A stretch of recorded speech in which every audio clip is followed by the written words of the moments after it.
Break के बाद स्वागत है और आइए अब बात कर लेते हैं दिल्ली धमाके की। दिल्ली ब्लास्ट को लेकर दिल्ली लाल किला ब्लास्ट मामले में जांच तेजी से आगे बढ़ रही है और कई नए तथ्य सामने आ रहे हैं। घटनास्थल से जांच एजेंसियों को 9mm के 3 कारतूस, 2 जिंदा और एक खाली खोखा मिला है। चूंकि 9mm कारतूस आम लोग नहीं रख सकते और इन्हें आमतौर पर सुरक्षा बल या पुलिस ही इस्तेमाल करते हैं, इसलिए ये बरामदगी जांच को नए मोड़ पर ले गई है। सबसे अहम बात यह है कि मौके से कोई पिस्तौल या हथियार का पार्ट नहीं मिला है। पुलिस अब ये पता लगाने की कोशिश कर रही है कि ये कारतूस वहां कैसे पहुंचे और क्या ये विस्फोट के बाद I-20 कार से गिरे थे। साथ ही ये भी जांच हो रही है कि क्या ये कारतूस आतंकी उम्र के थे या ये पुलिस या अन्य एजेंसियों के किसी कर्मी का हथियार संबंधित मामला हो सकता है। केंद्रीय जांच एजेंसियां इस मॉड्यूल के फंडिंग पैटर्न की भी पड़ताल कर रही हैं और हवाला या अवैध मनी चैनल की भूमिका से इनकार नहीं किया गया है। इसी सिलसिले में एजेंसियां देश भर के करीब 200 डॉक्टरों की गतिविधियों पर नजर रखे हुए हैं, जिनमें से कई को हिरासत में लिया जा चुका है। उधर दिल्ली पुलिस ने विस्फोट मामले में हरियाणा के अल फलाह यूनिवर्सिटी के 2 डॉक्टरों सहित 3 लोगों को हिरासत में लिया है।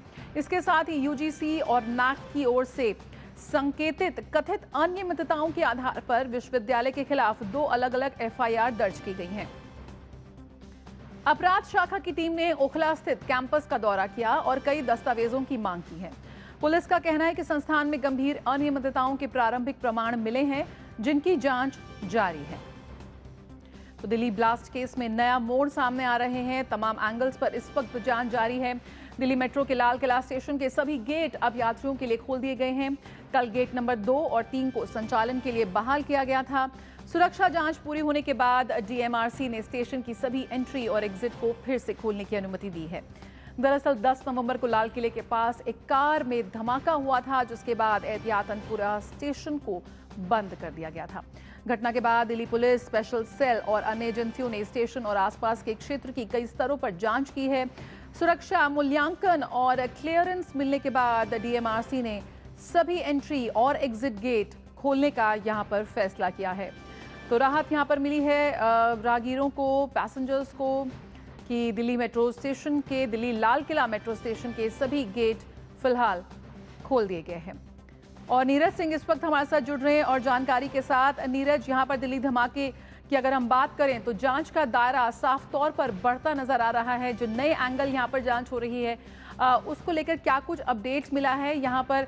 सबसे पहले अगर हम जाने ये अल फलाह यूनिवर्सिटी को लेकर, तो वहां से अभी और गिरफ्तारियां भी हुई हैं। देखिए, बिल्कुल अल फलाह यूनिवर्सिटी की अगर हम बात करें तो तमाम जो जांच एजेंसियां हैं उन्होंने एक तरीके से डेरा डाला हुआ है वहां पर। चाहे हम NIA की बात करें, दिल्ली पुलिस की बात करें, जम्मू कश्मीर पुलिस की बात करें, हरियाणा पुलिस की बात करें, और बहुत बारीकी से पूरी यूनिवर्सिटी की जांच की जा रही है। यूनिवर्सिटी कितने एरिया में फैली है इसके लिए भी जो पैमाइश है वो चल रही है। इसके अलावा लैब में कौन कौन लोग जाते थे, किन किन लोगों की एंट्री थी, और हमको भी पता है कि कई जो डॉक्टर हैं वो सीधे सीधे यूनिवर्सिटी से जुड़े हुए हैं। जम्मू कश्मीर की एक बड़ी छात्रों की संख्या जो अल फलाह यूनिवर्सिटी है, मेडिकल की जो पढ़ाई है वो करते थे। डॉक्टर्स भी 40-50% के आसपास जम्मू कश्मीर के रहने वाले थे। तो एक कह सकते हैं कि एक बड़ा जो जांच का जो दायरा है वो फैल चुका है। हरियाणा से ये शुरू हुआ, दिल्ली और इसके अलावा आप देखें जम्मू कश्मीर तक, पहलगांव तक ये पहुंचा है। और दूसरा, ये एक नया तरह का टेररिज्म है, क्योंकि आप देखें कि व्हाइट कॉलर टेररिज्म है और कहीं ना कहीं ये एक बड़ी चुनौती भी है, क्योंकि इससे पहले आप देखें कि आतंकवाद को हम हमेशा ये सोचते थे कि जो गरीब लोग हैं या बेरोजगार लोग हैं वो आतंकवाद से जुड़ते हैं, लेकिन ये जो व्हाइट कॉलर आतंकवाद है ये अपने आप में कई तरह की चुनौतियां भी पेश कर रहा है। हालांकि इससे पहले भी हम देखें कि चाहे अलकायदा की बात करें,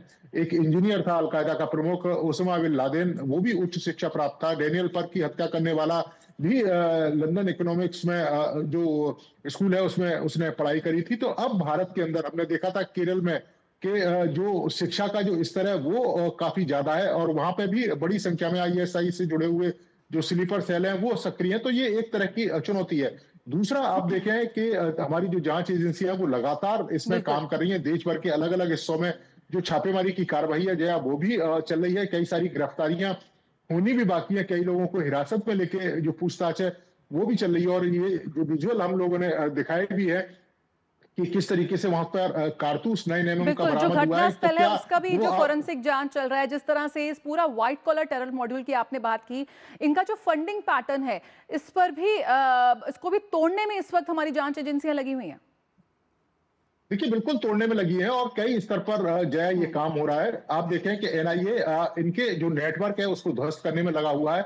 इसके अलावा ईडी किस तरीके से जो हवाला का काम है, पैसे की फंडिंग है, उसको तोड़ने में लगा हुआ है। और इसके साथ साथ ही जो हमारी जो टेक्निकल एक तरीके से जो टीमें हैं, वो इनके खासतौर से डार्क वेब जैसी जो साइट है वहां पर इनको खोजने का जो काम है वो चल रही है। इसमें जो है एक चौंकाने वाली बात निकलकर सामने आई कि ये तमाम जो आतंकवादी एक दूसरे से जुड़े हुए थे, एक ही जो ईमेल है उसका इस्तेमाल करते थे। अब आप सोचेंगे कि एक ईमेल से कैसे कम्युनिकेशन हो सकता है। आप सपोज करिए कि मेरा एक ईमेल है और जया मैं आप तक अगर मैसेज पहुंचाना चाहता हूं तो उसी ईमेल का जो पासवर्ड है वो मैं आपको दे दूंगा और मैं अपने ईमेल में जाता हूं और ड्राफ्ट में कोई चीज टाइप करता हूं और उसके बाद लॉग आउट कर देता हूं। आप ईमेल खोलती हैं क्योंकि आपके पास ईमेल भी है और पासवर्ड भी है और ड्राफ्ट आप पढ़ती हैं और ड्राफ्ट को इरेज कर देती है।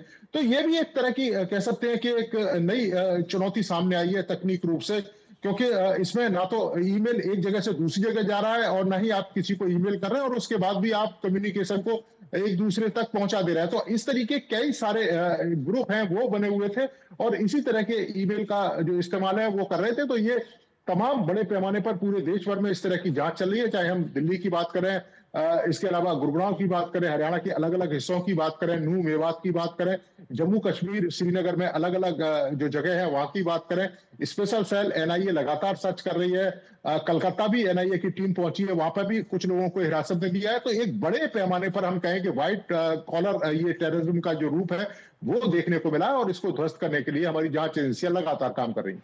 बिल्कुल, बहुत बहुत शुक्रिया नीरज सिंह फिलहाल इस जानकारी के साथ जुड़ने के लिए। तो यहाँ पर दिल्ली में जो बम ब्लास्ट मामला है उसको लेकर जिस तरह से जांच का दायरा बढ़ रहा है जांच एजेंसियों का, उस पर लगातार हम आपको अपडेट दे रहे हैं। किस तरह से अल फलाह यूनिवर्सिटी पर भी इस वक्त एफआईआर दर्ज की गई है, 2 गिरफ्तारियां वहां पर भी हुई हैं और जो जांच जो जहां पर घटनास्थल है वहां पर भी लगातार इस वक्त बढ़ता जा रहा है जांच का दायरा। बहुत बहुत शुक्रिया नीरज फिलहाल जुड़ने के लिए इस जानकारी के साथ।